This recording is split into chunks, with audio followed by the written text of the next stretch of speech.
बिस्मिल्लाहिर्रहमानिर्रहीम। कुमकाम TV channel में हम आपको खुश आमदीद कहते हैं। दोस्तों, आज जो मैं आपको दवा बताने जा रहा हूँ वो अंतड़ियों के अमराज़ के लिए है। और अंतड़ियों में सोजिश या इन्फेक्शन होने की वजह से बार बार जिसको पेचिश आते हों और बारहा अद्वियात का इस्तेमाल किया हो और अद्वियात कारगर साबित ना होती हों और मोशन रोकने वाली जो दवा है वो लेने से मोशन रुक जाते हैं और फिर छोड़ देने से फिर मोशन आ जाते हों, तो उसके लिए नहायत मुफीद दवा है। दो जड़ी बूटियाँ आपको मैं बताने जा रहा हूँ जिनके इस्तेमाल से आप अंतड़ियों के जुमला जो मसाइल हैं उनसे आप शफायाब हो सकेंगे। तो दोस्तों, आपने करना क्या है कि बेलगरी और मोचरस, ये दो जड़ी बूटियां हैं, बेलगरी और मोचरस।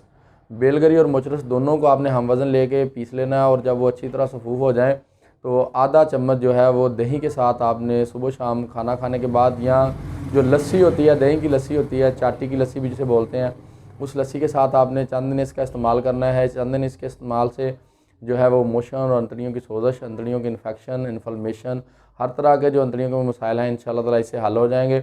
और जो बार बार पखाना आना, मोशन लगना, पतले पखाने आना, जर्द रंग के पखाने आना, या पखाने में खून आना, या पखाने में पस या रेशा आना, ये सारे आवारज जो है इंशाल्लाह ताला इस दवा से ठीक हो जाएंगे। तो दोस्तों, अगर आप किसी भी आर्ज़े में मुब्तला हैं तो स्क्रीन पर दिए गए इस नंबर पर रब्ता करते हुए आप अपनी अलामात बताते हुए अपनी अलामात के मुताबिक अपनी दवा जो है वो दरियाफ़्त कर सकते हैं। तो नई वीडियो तक के लिए डॉक्टर राजा अबू कुमकाम हाँ जंजुआ को इजाज़त दीजिए। तब तक के लिए अल्लाह हाफिज़।